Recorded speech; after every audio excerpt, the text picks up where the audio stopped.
Ito ang latest update sa kaso ng isang barangay captain na itumba sa gitna ng kanyang live stream sa Digo City, Davao del Sur. Bukod mismo sa kanyang live streaming video kung saan nakuhanan pa ang kay Barangay Captain Oscar Dudong Bukol Jr.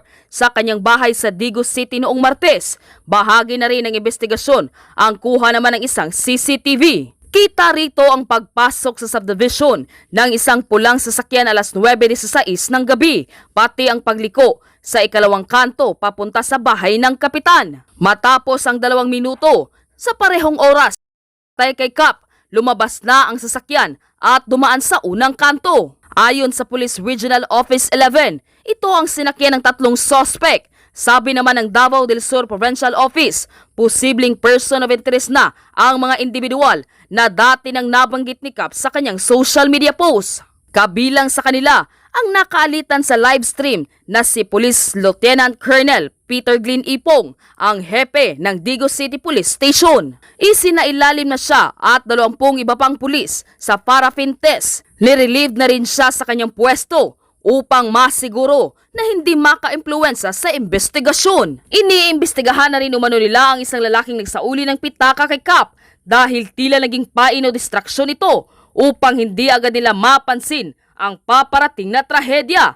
Lalo pat napansin rin ng ilang mapagmatiyag na netizens na di umano'y bodyguard umano ito ni Mayor Tata Sala na isa rin sa mga nakaalitan ni Cap Bukol Jr. Ibinunyag din ng tagapagsalita ng National Bureau of Investigation Southern Mindanao na si Eli Liano sa isang panayam ng media na may indikasyon na posibleng may mataas na antas ng pagsasanay ang suspect na responsable sa pag-atake kay Kapitan Oscar Dudong Bukol Jr. ng 3 de Mayo, Digo City. Trending na rin sa social media ang dating video na di umano'y nagpapatunay na may malaking koneksyon nga si Mayor Tata Sala at ang lalaking nagsauli ng pitaka kay Kapitan Bukol Jr. Narito ang buong detalye. Panuorin, pakinggang mabuti at kayo na ang bahalang umusga. Ngunit bago tayo magpatuloy, huwag kalimutang i-like, share, subscribe, and click the notification bell for more updates and for more upcoming videos. Maraming salamat! Ano yung participation nung nag-uli ng pitaka? Si Silvestre Derecho po.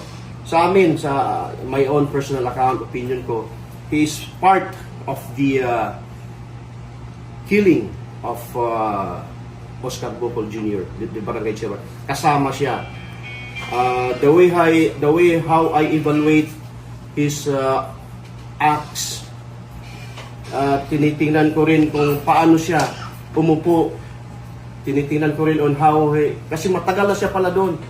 He had been waiting for the barangay chairman Oscar Bukol Jr. to arrive. Naghihintay talaga siya. So meaning he has something to accomplish on that night.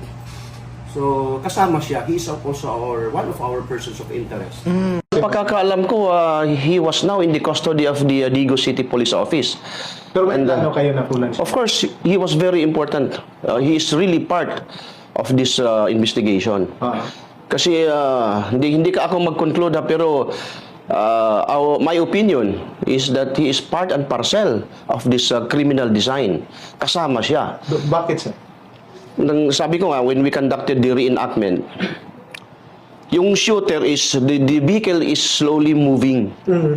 And while while the vehicle is moving, the shooter has really the chance to shoot. Wherein, kung wala lang yung matanda, yung parang distraction doon, makikita ni Kapitan Bukol. Okay. Kasi very clear, dito sa left side niya, may clear shot talaga. So, sa akin, in my own personal opinion, kung wala lang yung matanda doon, walang distraction, Kapitan Bukol could have seen that vehicle and most likely, he can escape from that bullet that causes death. Okay. Oo. Mailagan pa siguro niya. Kasi kung, siyempre itong lalaki, yung matanda, naging distraction. Kasi Nag-uusap sila. So, yung attention ni Kapitan doon sa matanda, unknowingly, bumabaktas yung vehicle, yung inuba, dahan-dahan. Then, nagkaroon ng clear shot. Boom, dito. Malaki talaga ang side. Open talaga siya. Kaya tatay, atong ipaklaro ni tatay. Kan atong panahon tay unsa di imohang trabaho? Batan-on pa ka? Mag-uman sa kong lola, mag-uma. Mag-uma ka. Okay. Mauman kayo napadako ulit sa kuha. Atong klarohan tayo, wala ba ka kaagi o trabaho sa mining? Kalot-kalot ang bulawan. Sa tinood lang, wala ito po kaapot o itong napitan na diha. O kadungdog asa dapit ng ingon lang diwalwal. Ah. Tinood lang diwa. Ito po kaabot ng napitan. So dili tinuod to nagawas nga balita sa social media nga wando ka kaning minero daw ka. Ito kasuwayan ng mga trabahoan sa tinood lang yun. Ah. Kaduha, kanang napitan na wadyo ko katunod ng napitan. Sa tinood lang yun. Wa po ka nakaila ka ni Tata Sala. Wala po ko kaila lang ko sa iya, kanang sa litrato lang, ana. Oh. Pero ingon sa personal gani, wala dyan ko kita, ana. Tinood yun. Oh, wala po ka kita siya personal. So dili tinuod tong balita sa social media nga minero ka nga tauhan ka ni Tata Sala. Ito sir, nagkuha naman ganit tong sa to, anak pa to, nung ingon nila nga, nagkuha na daw ang anak nga, o maganit na kaila sa kuha. Ito po na Nga ana lugar wa po ka kabot. Pero karon tayo sa trabaho gid mo. Chef din po. Chef kami Chef. akong trabaho. Nailado ko rin bios tungkol sa akong trabaho sa chef, sa mga sakyanan. Bade welder. Unsay nahitabo kagabi sir nga ingon ato ikaw malag-uli og pitaka kay kapitan unya may mga istoryang ikaw gipasinglan unsay nahitabo jud aning istorya ani Sir Silvestre. Mga na ako ang nakuanan ma'am kay ako concern lang ako nag-uli ko sa pitaka nga gamay ra man itong kantidara 2,000 kapin. Nya ako naman hinoon ang naatlan sa ingon ato nga hitabo. Una ako na balaka lang po ko sa akong kagalingon, pamilya na ako dire, nabalaka sila kay anto na akong trabaho gani na damay pa hinoon akong amon sig panawag. Ako na lang gibalibaran usa kay karon gani nanawag na pod ang pulis sa kuha, balikon ko didto. So karon makalugar ko taod, wa pa gani ko ikaon ma'am sa tinuod lang gikan pa kagabi hantod karon wa pa ko ikaon, nangapi ko nasikop digwa-digwa. Kay lain kay akong lawas. Okay. Okay. Silvestre, unsa ba close ka mo ni kapitan, something ni Ana, unsay kalayo sa imong balay sa panimalay ni kapitan, sir? Kuan ma'am, gikan diri sa akong gipuy-an karon sa San Miguel man ko nasakop nga barangay Udaka nya 3 de Mayo iya ha. Layo pud gamay ma'am. Mga siguro kung magsakay ka og motor nasa mga 20 minutes. 20 to 30 depende sa traffic ma'am. Okay. So, pag-abuti mo sa balay ni kapitan unsang oras sa ato nung bistre? Pagikan ako diri ma'am mga alas 7 na pasado sa balay. Unya na pag-abot na ko sa ilahang balay, wala pa sila akong nabutan kato ihang tanod nga panganlan og Aloy. Unya moy ako may nag-entertain sa kuha, nangutana sa kuha sa akong tuyo, akong inan nga mag-uli ko og pitaka nga napunita na mo dito sa may Igpit, dool sa may Igpit National High School. Sa senior high, napunita na mo sa dalan. Samtang padulong unta mi sa bagsak kay magkuha ko sa kuang parcel dito sa balay sa akong pag-umangkon. And then nakita naman sa akong asawang pitaka mo to gipabalik ko niya sa motor, nibaking ko human ibakingan na mo tinuod na ipitaka mo to gipunit sa akong asawa ni padayon mi sa among lakaw. Pag uli na mo human ako kuha sa parcel ni uli mi dayon sa among gipuy-an diri sa Digos nya mo to nga gipost na nako kung kinsay tag-iya sa pitaka nga naisulod kwarta. Mo to akong gihimo nya gibilinan pa kay nako number gyud nako para in case og nay makabasa nga tagtungod atong pitaka makatawag sa ako. Mo to akong purpose. Unya kay nakita man po sa akong igagaw nga babae kani si Inday Ipil. Ni chat po siya sa kuha nga gaw dalaha kang Kapitan Bukol kay tagaan ka og premyo ana. Moto na inganyo po ko ma'am kay tinuod lang kay kana si kapitan daghan ang nag-endorse sa iyang unsay mga mawala, cellphone, bag, pitang ana ba. Nagahatag siyang mga bugas sa concern nga naghatod didto. Moto gibuhat pud nako nang kani laging nangayawat po talaga isa ka sako ko nga 5 kilos or duha pa ka sako 10 kilos. Kay may na lang pod. Moto nga akong gihimo, nagsabot mi sa akong asawa, moto nga gihaton akong pitaka dito. May gani kay wala uban akong asawa, kay uban ang akong asawa, maserte ma. Wan siguro jud mi unsa ba? Ay madisgrasya sa mga pod. Okay. So, tuwa na ka dito, atong atubangan ni mo ng bistri, maog yun to si Kapitan, kala makita nato sa video, ikaw tong naadya nga sa atubangan ni Kapitan. Akuan ma'am, nagtalikod ko sa kayang sa karsada nga posisyon ako, nagtalikod ko sa karsada nga tapad sa kanang ang iyang karsada ang god, naapod iyahang gate. Yang gate sa grahian siyang sakyanan. Nagtalikod ko sa karsada, siya nagatubang sa karsada niya. Ako ang katubang nako ang iyang cellphone nga gigamit sa pag-live. Nya wala ko nakakuan og kinsay naay sa loyo. Ana kay namang pitanod niya sa gawas. Nga duha ka buok, wa ko kaila atong duha didto. Unya ang akong nailanda katulman si Aloy nga dati namong silingan po sa 3 de Mayo Power. Mao to nag-entertain sa kuha. Okay. Nung bistri, atras lang gamay, lihog lang gamay. Okay. Okay. Pag mga pila ka segundo, pila ka minuto nga nagsugod og live si Kapitan sa dihang adunay nadunggan kag buto-buto ng bistri. Actually ma'am, pag abot na ko dito, wala pa gyud si Kapitan.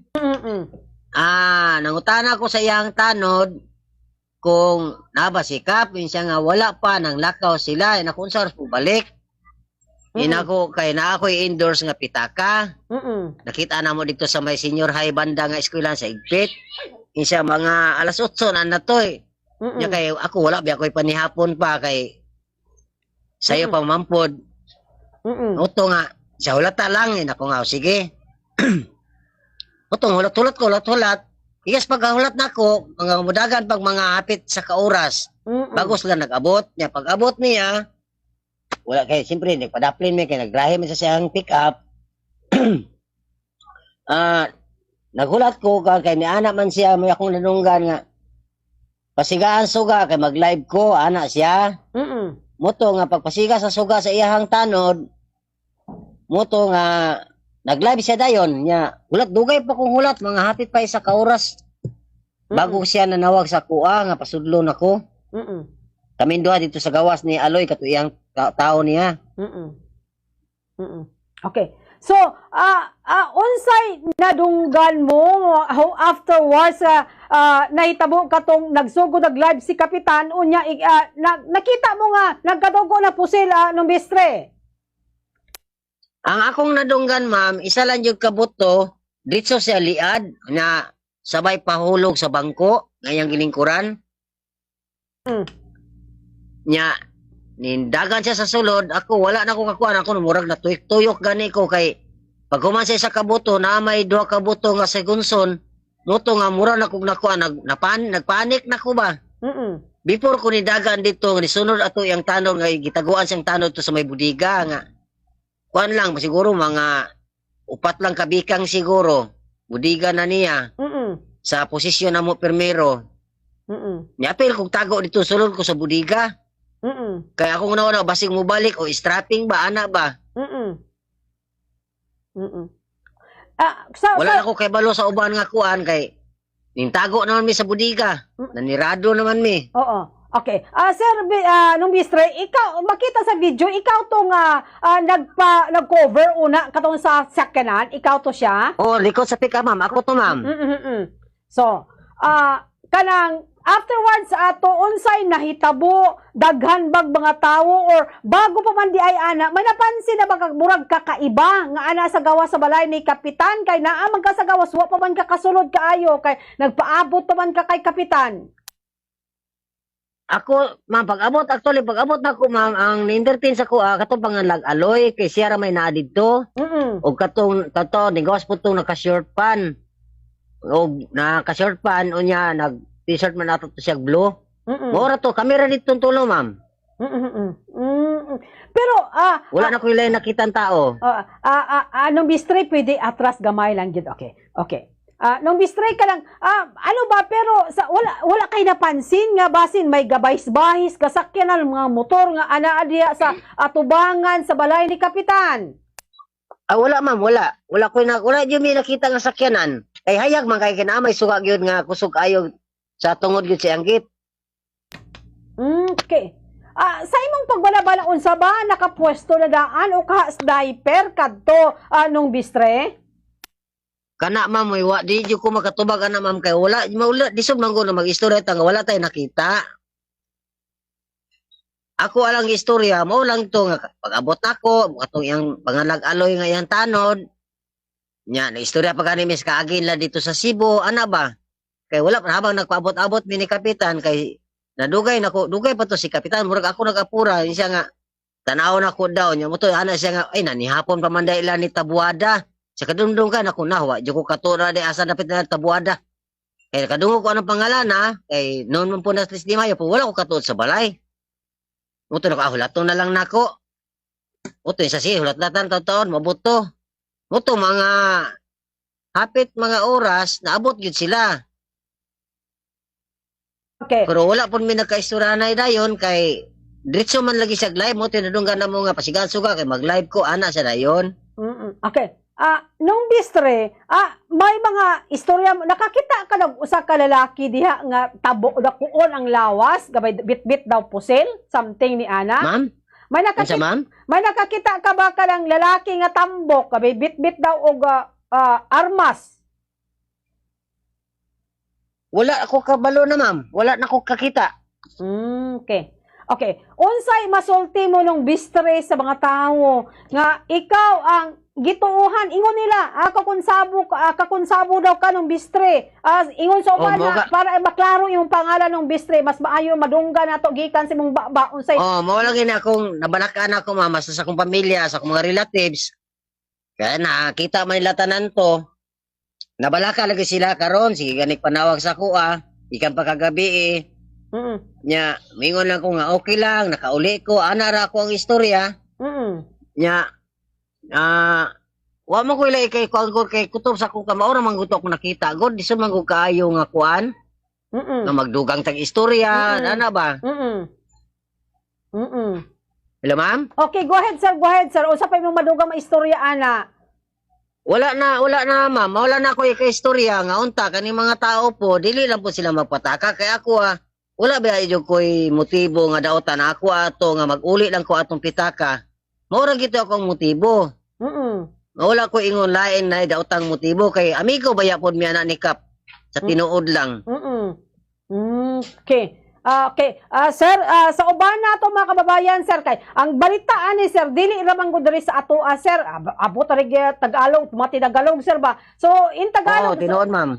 Sir, unsay anong masasabi mo, sir, sa ibang mga tao diyan na nakikinig or na naririnig tayo, nakikita tayo na sa nangyari Sir Bistre?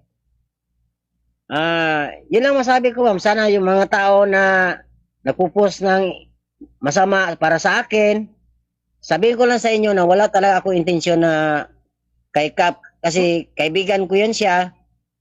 Saka dati ako yung taga-wielding ng sasakyan niya dati noon, hindi pa yan siya kapitan. Kaibigan kami talaga niyan.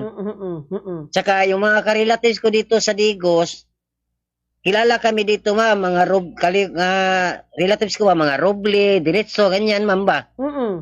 Kaya nga maraming nag-react ngayon sa akin, bakit daw ganun ang turi ng ibang tao sa akin dahil hindi naman ako masamang tao. Yun lang ma'am. Okay sir, ako ang ma-advise ra sa imo sir kay hindi magyud ato ang uban mga basher, so kung unsay pangutana sa pulis ato rang tubagon sir sa tarong para ma-clear ang imong pangalan nung Bistre. Mo to hinungdan ma'am, gihimo na mo kagabi ma'am niadto mi sa police station. Ikuyugan ko sa ako ang partner o sa duha niya ka anak. Ikuyugan mi nila dito sa police station, kami upat mi dito.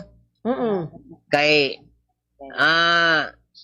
Kay tungod lagi ana nga nanggawa social media lagi nga ako murang naapil na hinuon ko, ana ba? Ako na yung gisuspikan nga sa tawag nila oy kanang Konsabo daw. kasabwat daw ko, ana ba? Nga wala man ta ko'y daotang intensyon. So, gani sir, tama bitaw. At least, no, imo intention naman to sir, iuli tong pitaka or tong may Yes ID. ma'am, yes ma'am. Nga, kinsay tag-iya kay Luoy, puro grabang magitag mga tao nga wala alam kwarta. Bisa ingon na tong 2,000 na to sir, pero sa mga tao nga pobre, haskan dakuha na tong kwarta nga 2,000 ng bistre. Gani ma'am, kay moto nga, nakahanap po ko nga, dili ba ya lalim ang kwarta karon nga pangitaon, moto nga, nako, sabot mi sa akong partner nga, iuli na lang nato na lab, kumidyan po ako sa akong partner nga, palitan ni readers ako, ayaw kilapti na, kaanak ko, ayaw kilapti na, kay luoy po taon ang tag-iana, muna sa ginawa nga, paningkamot, makakuha ng anang kwarta, unya, hilapta na to, anak ko, ano may akong istorya sa akong asawa?